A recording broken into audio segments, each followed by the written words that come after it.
Hi. What up, headbangers? How you doing? I'm Rob O'Day, and welcome to the Greasiest of all time. Today we're chilling with Slump from the UK, a doomy stoner rock band. How you guys doing? Not too bad, dude. Yourself?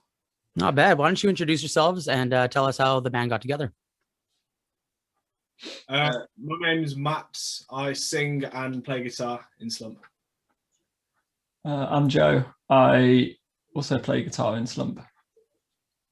My name's Ollie. I play bass guitar.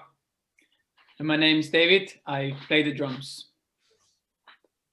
Me, Matt, and Joe have been playing music together since we were about 14, 15 years old. I'm not going to name drop the name of that band because that was a long time ago. But we got back together about 2 years ago, and then we got Dave involved as well, and became the sort of the new drummer, and that's where Slump comes from, really. Awesome. A lot of history. That's wicked. How long have you guys officially been playing together? Close to 10 years, then 15 years. Me, Ollie, and Joe have been going since the end of 2009, so 11 or so years. I make that. Yeah, that's crazy. Math is correct. That's dedication, and I mean that means you guys found your core group at an early stage, which is lucky. A lot of bands end up losing a member 2 albums in, and then they're like, shit, now we got to figure out somebody who can learn all the shit we did plus be as good at writing. So that's it's a wicked dynamic that you guys found. I wanted to mention that I actually met Matt through the musicians Tinder. It's called Vampa. And it was quite funny because I found Matt because we needed a bassist for another band I was playing for. And Matt needed a drummer for Slump. So that's how we got together. And when it has worked perfectly, I feel like I've been playing with them for years as well. Yeah, it's kind of a weird thing when you meet people and it feels like you know them forever. And that happened with me with a band from Sweden, and I was just like, I felt like I knew their guitar player forever, and I'm like, yeah, Matt's like one of my best friends now. I don't even know if he knows that, but he is. You guys released in September 2020, you guys released your single Nothing More with 2 songs, I believe, right? How was that experience in recording it during COVID and having lockdown in like full effect at that time? Quite rushed.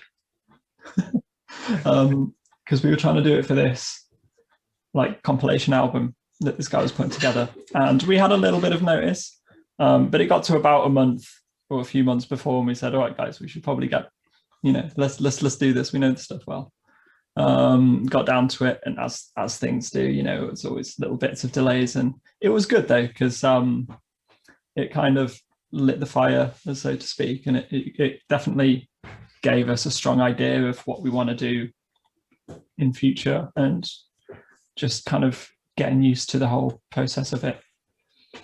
Yeah, especially like you guys, I assume, had recorded before, but it's a different experience when you can't have the whole band putting in their input on certain things, right? It's like, oh shit, we got to re-record that because I don't like that part. That's So while they're not looking, just go and re-record it. Like, oh yeah, you did that bit really well. Yeah, that's great. Yeah, we ended up re-recording both songs again. We ended up scrapping it and starting again pretty much the first time we did it. So yeah, I think we're at that stage with one of the songs on our very first EP we released. When we do our full length, we want to kind of bring it back, but like clean it up, make it more presentable, I guess to say. Yeah, so you guys are from the UK. How is your music scene there, like before COVID, for local bands? I know that for bigger bands it's a lot more accessible, but for up and coming bands, how is getting into venues and all that? Man, I think the UK's got a really good underground scene. It's more about kind of getting to know a couple of bands, then you'll meet their friends, and then you meet the bands that they're playing with. And if you go to the gigs, if you go to what was on offer up to a year ago, then there's there's a lot of potential, and there's a lot of word of mouth. Like if you release a good album, then people will pick up on it. I think there's good regional scenes, there's good scenes for bands of certain genres, and I think it's really good melting pot of all sorts of sounds, and like lots of great bands as well that just people haven't heard of, unfortunately. But no, I think the UK scene's really good. Yeah, no, most of my favorite bands are from the UK. While She Sleeps is probably my top band right now. Since I heard them, I'm just addicted. Their work ethic too is just absolutely amazing as a band. Like their bass player lives in LA and he's like, "No, fuck it, I'm gonna fly home. I'm gonna go record." It's like that's dedication, you know what I mean? Yeah. I saw them open a show about it must have been 9 years ago, about last weekend, because it came up on my Facebook memories, and they were one of the first bands I ever saw. But this was like before their first album had come out, and they were just about to explode in the UK. But I think that's another good example of like a UK band. Like, they don't really sound like us, but they release good music. People picked up on it, and now they're really big, like all across the world. Mm-hmm. Your guys' sound, actually, you guys sound a lot like a band that I grew up playing with for like a good 10 years. Their name was DFY, and their singer works in London now. He produced Mumford & Sons' last album, probably a couple albums ago now, but their style was so unique, and like the vocals and the way that you guys play, it reminds me a lot of DFY. And it was cool to hear, because I listened to it, I'm like, man, I feel like I'm 10 years ago playing with my old band, hanging out with my friends, just listening to your tunes. It was kind of like nostalgic almost, even though I had never heard it before. How do you guys go about your writing style usually? A lot of the earliest Slump stuff has just been things that I've written by myself, and I think with every song that we've got, like, you know, the guys have all put in their own inputs, but some of the later material, the stuff that's yet to be recorded, has been a lot more collaborative. And obviously, as a songwriter, I want people to play the stuff I've written, but it's a lot more fun and rewarding when everyone's involved, and it's more equal. So we're kind of going through a bit of a transitory stage in that regard at the moment. But that's how our single came together. It was all songs that I've written long before playing in a band with these guys. To sing these songs was even on the horizon. That's awesome. How long have you guys have been like a band as the four of you for how long now? 2 years? Just over 1 year, maybe 2. Almost 2 years. I think. Okay. Yeah. So like late 2019, I guess it would have been 2019, something like that. Okay, that's not too bad. I mean, especially with just starting out and then COVID hitting like 6 months or a year into your game plan, right? You're like, fuck. Yeah, this year would have been like massive progress for us, because obviously COVID, you know, early March, April, early last year, it was in lockdown, and that's when all our gigs were coming in. We had 3 or 4 gigs at the sort of beginning of summer, end of spring, that we had lined up, and our plan was that we're just big curve where we would get more and more gigs and networking more with the people we play with and stuff. And so it's just stunted all of the live performance stuff that we had planned.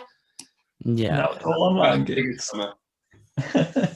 Excuse me. Yeah, no, it's have venues suffered in the UK? Because I know Vancouver and Kelowna, all our venues went downhill. Like we have none left to perform at in BC, basically, unless you want to go to like some dive bar.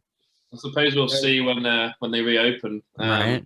Everywhere's just been closed pretty much for the last 3 months. I seen videos. My guitar player showed me a video. He's like walking down a street and there's literally no one, and he's like, "This is messed up," because he's from Nottingham. I was saying he's from Nottingham, so like he was born and raised in the UK, and he left for 3 years, came back, and now it's like everyone's gone. It's like zombie town, you know what I mean? He's like, "What is going on here?" Yeah, I think it's going to be a bit of DIY gigging for a bit until, like, the bigger ones obviously will survive, you know, the chains, but how many people play at those, you know, unless it's like organized tours. So I think, I think we're going to have to employ our organization skills and get our own started up if we can. Yeah, I definitely think we're going to have to take it into our own hands, because it feels like at this point, no government cares about their musician artists. Like they're like, okay, well, we'll put on some art gallery shows and shit, but it's like, yeah, there's 5 of you in a band, you got a social distance, sorry, go home. So it doesn't, I feel like there's a huge lack for support in music right now, which would be the time to be supporting music, is a time when the entire world is in a low, you know, like there's crazy numbers for overdoses and suicides, and they're like, yeah, no music. But in history, to me, it was always the time music was key and united people. So it'll be unique to see once lockdown's done how the music culture kind of unites together to create something new.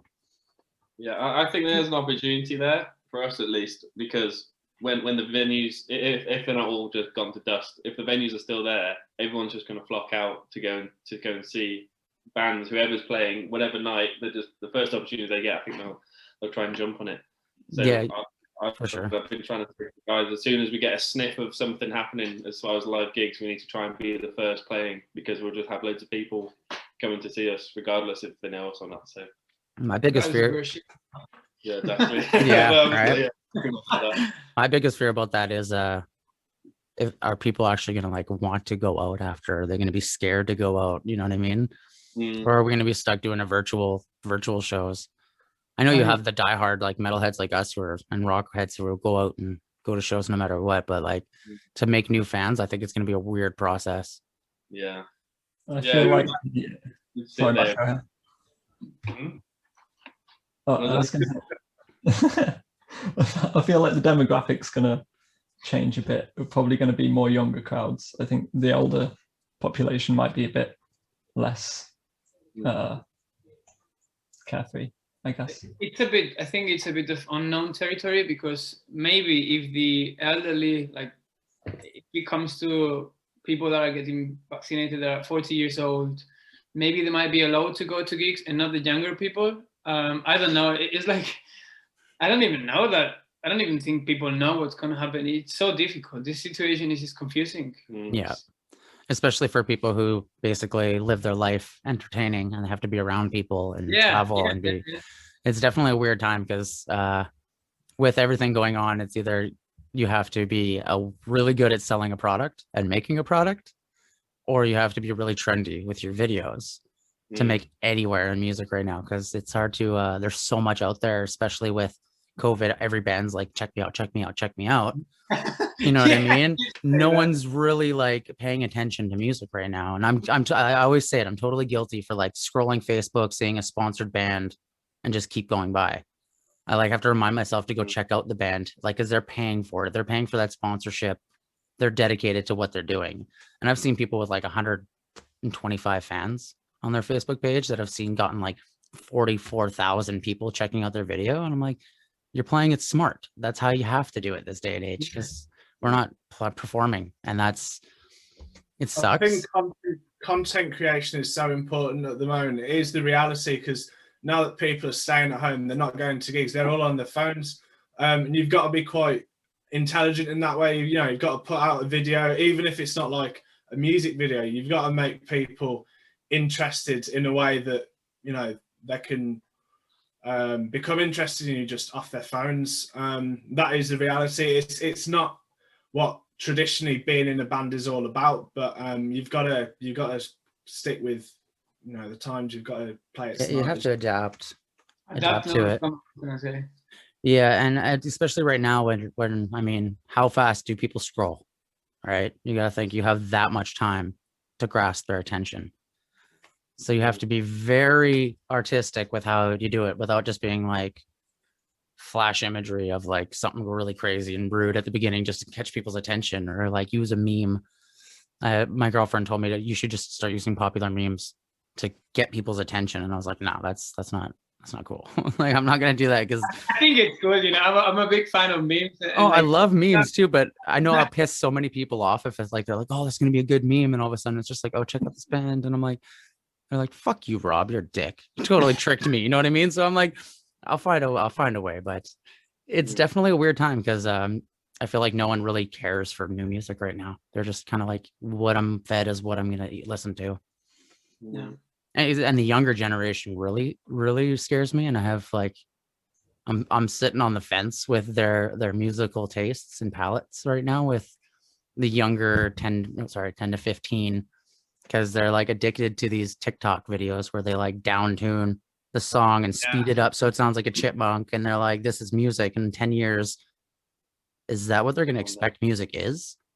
Man, like, I think we've got to be quite smart about this younger generation, because soon they'll be legal drinking age and going to pubs and going to these gigs, and like it's at that age when you really, the band you listen to at that age, they stick with you for a long time. The musical tastes and discoveries you make, they stay with you when you're around about that age. So I think, as much as it scares us slightly older folk, I mean, none of us are old, but compared to them, Well, we grew up with the last generation that got to see crowd surfing realistically, like at every show, not just the big festivals. Like I used to go to a show in a church with 2 local bands and you could crowd surf the shit out of it. You know what I mean? Like you don't see that anymore. So I feel like that there's this weird period where the younger crowd isn't interested in live music, but they'll get to that point. But right now, I don't think they've been necessarily open to that door. Maybe there's no venues, bands performing for their age bracket. And that's one thing I've said too, is bands need to reach out towards the younger crowd more if they want to build a fan base, because those are the ones who become your diehards when they're 14 years old, hear your first song, and they're just like, man, fall in love with you. And they go with you. They're like, they become your Grateful Dead fans. The ones that travel across the country is the younger crowd, because people our age, like we work, we have kids, we have girlfriends, wives, dogs, like we have shit we got to pay for. We're not going to go buy a homie's $5 CD when we got to put gas in the tank. You know what I mean? It's the younger crowd we need to bring them into the music culture. I think it's not just going to go to them. So I definitely think like if bands uniting and collectively like throwing shows for younger crowds again, all ages shows, would be a really smart thing as soon as things open up. Without doubt, man. Without doubt. What's been your guys'? Oh, go ahead. So yeah, I know that before lockdown we had a set list together, basically a lineup, and I think we're still probably planning on sort of pulling on those strings. And as soon as the things reopen again, we'll try and message everyone in that lineup again and try and get them back out doing the show again or something. So it's something worth keeping in mind, I think. But I think most of the venues that we play at are all pubs, so we're kind of limited to an age restriction, really. Yeah, and that's kind of what I mean by there's like no venues worldwide for, like, unless you want to rent out a church, but churches won't. If you're metal, it's really hard to get a church to be like, yeah, come on in and play some death metal. You know what I mean? You have to find venues that are willing to let you put on those all ages shows, and it's definitely hard to find, I think. So it'd be cool to see. It'd be cool to see somebody, like a company or like a bunch of companies like Roland or like, like some bigger companies that they appeal to musicians, they sell their product to musicians. They should kind of, it'd be cool to see them put something towards like a charitable fund for starting community venues, I guess, so to speak. It'd be a cool thing to see. What's been your guys' biggest struggle so far with your music career? I think all of this has been our biggest struggle, because as Ollie said earlier, we had some really good shows coming up, like nothing completely earth-shattering, but we were playing on bills which had some quite well-esteemed local regional bands like in our genre, even just locally. This was it was a big deal for us, considering we'd only really played live a couple of times before we went into lockdown. So I think what's been difficult has just been 2020, but we've handled it really well. We've we recorded our single, and we had to re-record one of the songs because it was out of time and we couldn't really use it. We didn't want to publish it. So that brought its own challenge, big learning curve for us. And then we've had those 2 songs featured on a compilation that had bands from all corners of the world. So because we've had quite a short career, I think we're trying to answer that question. We've got to find the positives in what's been difficult, and we've handled it well, I do believe. Yeah, we started late, November 2019, and our first show was January 15th. So I had like a month and a bit to learn the band, meet the guys, learn the lyrics, perform how to sing it, and then our final show was January 26th. opening for Bison, and then everything got locked down in Canada. So it was like we quite literally have only performed 2 shows, but since then we've built a huge following just because, not huge, but like a decent following so far just from marketing, and that's basically all we've had to been able to do so far is online. And it's definitely brought me from musician to business mind. Yeah, It is that gone that way, I think. Yeah. I I think. mean, I think it was quite. I think it was quite like that anyway, sort of with bands that have got these really polished music videos out, and they've got however many, say if they've got like a 5-song EP and they've got 3 or 4 of those all with music videos, they're immediately going to get those views. You can share that. That's going to like have that long-ranging outreach, which I think was already for the last like 10 years or so, that's been building more and more. And then this happening has just kind of like hyper accelerated that even more. So I think just hopping on that wagon, so to speak, is gonna, it'll be interesting to see how much of a permanent effect this has on bands progressing, whether it will return to a kind of mix of both, or whether this is going to be this kind of main focus is getting out all the media that you can and content creation. Yeah, it's definitely, we're at a weird time where it's almost like your content is more important than your music. So being a YouTuber or an Instagrammer is more important than being a musician in a band at this point. It's a weird concept. I think also one of the issues that we all face as musicians, not just as a band, is meeting the right people. Before I met Matt and other of my bandmates, it feels like you jam with people, and there is some times where you're like, oh, I'm not gonna find the right people who I want to play with. And when I found Matt and Ollie and Joe, I was like, I actually like these guys. It's not just playing with them, I enjoy my time with them. And finding these people in someone's musical career, I think is so important, because in the end, it's not just playing. You're gonna spend shitloads of time with these guys. If you don't even like them or spend time with them, it's gonna be really hard. Yeah, definitely. If you guys could change anything in the music industry, what do you think it would be? Funding. Yeah. Funding, better returns on, again, all the stuff that you do with social media. Like, we have to get thousands of millions of views on Spotify for us to actually make it worth having something to spend money on. You know what I mean? Like, trying to get money out of it digitally is just, it's difficult.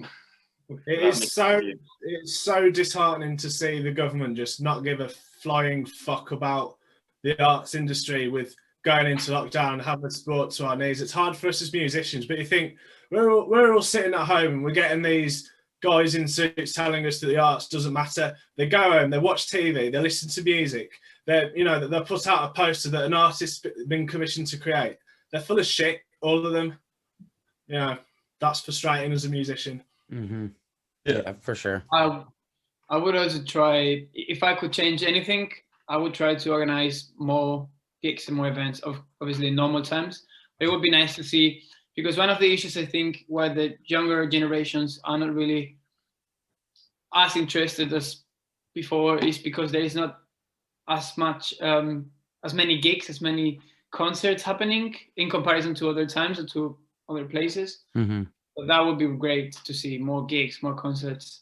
Yeah, it'd be cool to see like Warp tours or like big festivals that were had like not like crazy headliners, but like had a decent headliner and then a ton of awesome like up and coming emerging bands. That would be a wicked thing.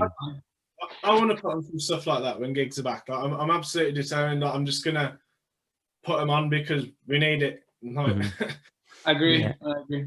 Yeah, we need to build a huge community worldwide so that it's just like every bit metalhead in the world is like, yeah, you know what, fuck it, we're taking our industry back. Yeah. Is there anything? Oh, go ahead.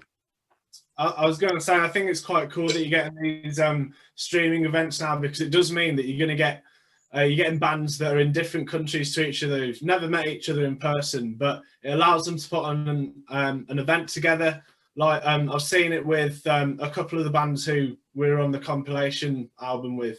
who are friends of us, friends of ours in the band now, but like, you know, we've never met them in person. Like, they're all in different countries, but they're working together, and it's good to see that happening. And that's one thing I hope does continue, that, you know, for a discounted price, obviously, we can hopefully still have these streaming events that brings us all together, you know. Yeah, it's definitely a weird time where we have to do live stream performances. And I also think that like it doesn't cost, I think it might actually be cheaper to throw a virtual concert than it would be to try and get a license for liquor, sound guy, sound. You know what I mean? It's like you can get all that, but you can just do it anywhere if you're streaming it. So that is a really cool concept. Is there anything you guys want to say to the viewers of the world before we close up here? Check out the single. It's been out nearly best part of a year. Like our Facebook and our social medias, we're working on, as soon as we can kind of get back into the studio again, we've got more material lined up that we're getting ready to record. So if you haven't listened to the single, listen to it. If you do like the single, stay tuned, because we're working on some more shit. And if I may say that, support your local artists and musicians, regardless who it is, please. 100%. I mean, all our favorite musicians were local artists at one point. They didn't just like were born a famous musician, you know. They had to work I don't think off. so. All right, guys, it was good talking to you. Thanks for coming by. Cheers, man. Yeah, thank you. Thank you. Cheers, all right, man. have a good night. Cheers, man. Ta-da. Take care. Thanks, ladies and gentlemen, for checking out the video. Don't forget to like and subscribe to keep up to date on all the fucking good shit we got going on.